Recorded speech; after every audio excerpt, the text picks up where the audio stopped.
Não perca mais oportunidades na sua vida. Se você tem uma chance de dizer sim, tenha ela com muita clareza. E é isso que o evangelho de hoje em Lucas 9 vem trazer. Jesus nos ensina a ter clareza de dizer sim quando é sim e não quando é não. E olha que maravilha, 3 casos de vocação diante de Jesus. Jesus estava caminhando e aí já começa, Jesus não para. Seguir Jesus precisa de um processo de desprendimento, de agir. E ele caminhava não numa velocidade veloz, mas ao ponto de ser paciente a ouvir os chamados, as súplicas e as intenções das pessoas ao seu redor. E aí vem um jovem falando: Senhor, eu te seguirei para onde quer que vás. Olha que coisa linda, todo mundo poderia até admirar. Mas Jesus, sabendo da intenção daquele coração, falou: as raposas têm as suas covas, os pássaros do céu têm os seus ninhos, mas o Filho do Homem não tem onde reclinar a cabeça. E aí está, quais são as suas intenções ao dizer que vai seguir Jesus?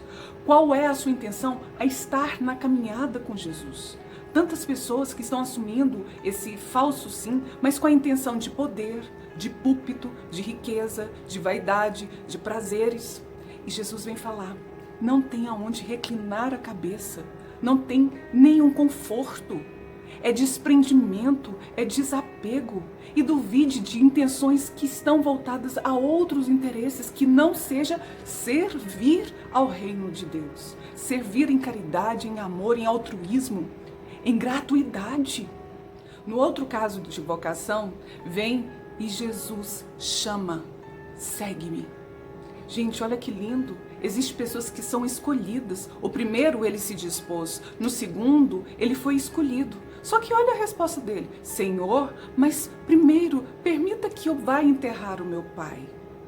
Olha só, minha gente, parece até uma coisa muito forte. Muitos falam que o evangelho é forte por conta disso, né? E Jesus aqui, ele na verdade está ensinando pra gente como agir diante das oportunidades, diante do seu chamado. Não é, porque ele é indolente. Não. Deixe que os mortos enterrem seus mortos. Quanto a você, vai e anuncie o reino de Deus. Se Deus e Jesus te chama, ele tem uma vocação muito forte. E se você já teve esse chamado, não titubie. Permita que eu vá enterrar o meu pai. Gente, qual é o dia e a hora que o pai vai morrer? Você tem controle sobre esse tempo? E se antes dessa morte acaba sendo a nossa e a nossa salvação, como que fica? E Deus e Jesus, sabendo daquela intenção, deixa que os mortos enterrem seus mortos. Se o foco é voltado para a morte, enquanto Cristo, quem anuncia, ele anuncia é a vida, a ressurreição. Não preocupe com a morte, não preocupe com as outras coisas. Qual é a sua prioridade? Porque quando você coloca Deus e Jesus em primeiro lugar, as outras coisas vêm em providência, em amor e carinho que Deus vai cuidando. E tenha atenção, quais são as desculpas, historinhas que você tem contado diante de um chamado de Jesus para a sua vida? Quais são as desculpas que aparentemente parecem serem lícitas, igual desse segundo chamado aí, né? Parece ser, nossa, vou enterrar o meu pai, mas e aí? Que dia, que hora? Parece lícita, mas é uma arapuca, é uma autossabotagem que infelizmente sequestram muitas pessoas com a procrastinação, com as historinhas e falta de prioridade. E no terceiro caso, vem um que é chamado e ele fala: mas, de novo, né? Mas, eu te seguirei, mas, em primeiro lugar, deixa que eu vá primeiro despedir da minha família, da minha casa. E Jesus fala: aquele que coloca a mão no meu arado, coloca a mão no arado e olha para trás, não está apto ao reino de Deus. Apto ao reino de Deus. Nossa, mas Jesus parece um chefe muito maquiavélico, muito indolente, egoísta, que é tudo para ele. Não, aqui ele está ensinando algo muito importante para a nossa vida. Quando a gente diz sim, a gente tem que estar focado e ter atitude e perseverar. Por quê? Porque ali, se eu não tenho foco e me distraio com as outras coisas, eu sou vulnerável a um acidente, concorda?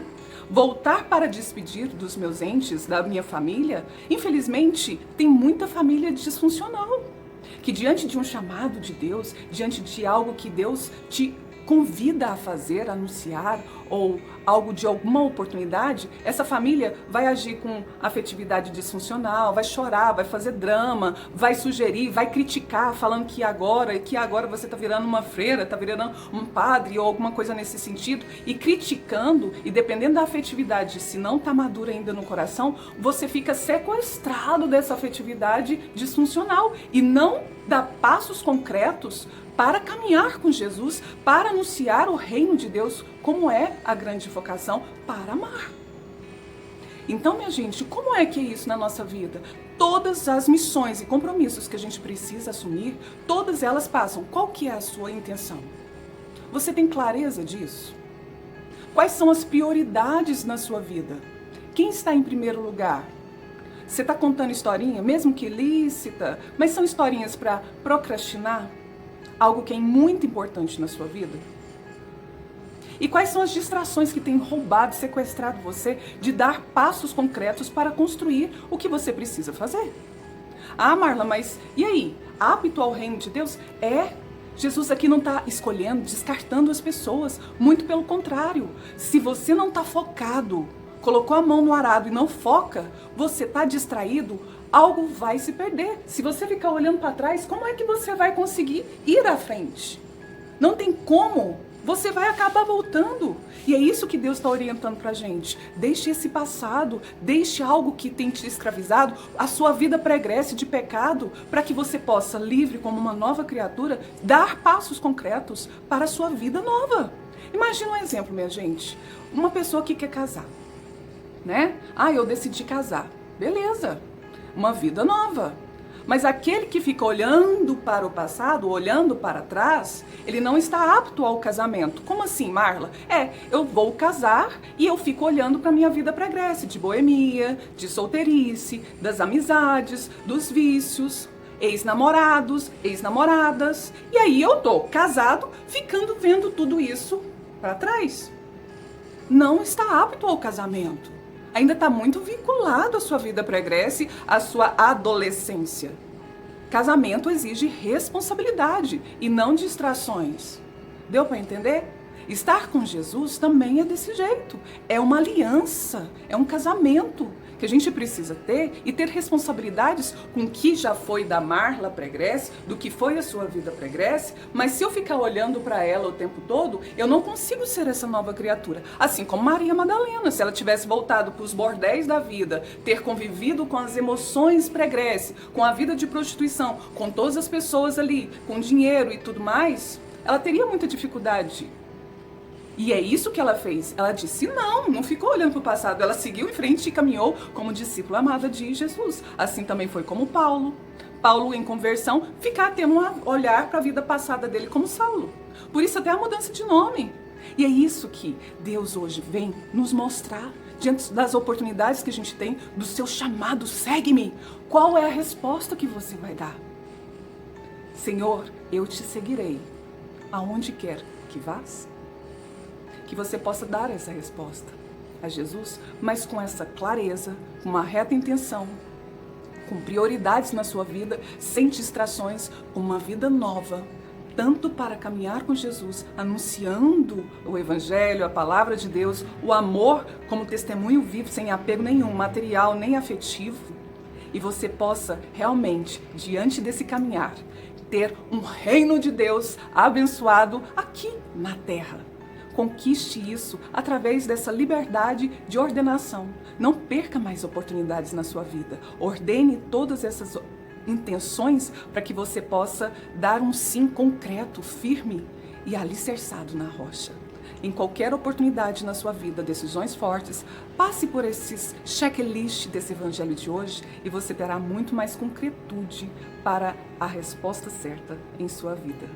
Oh, maravilha, né? Evangelho, a palavra de Deus sempre nos educa. E se fez sentido para você, curta.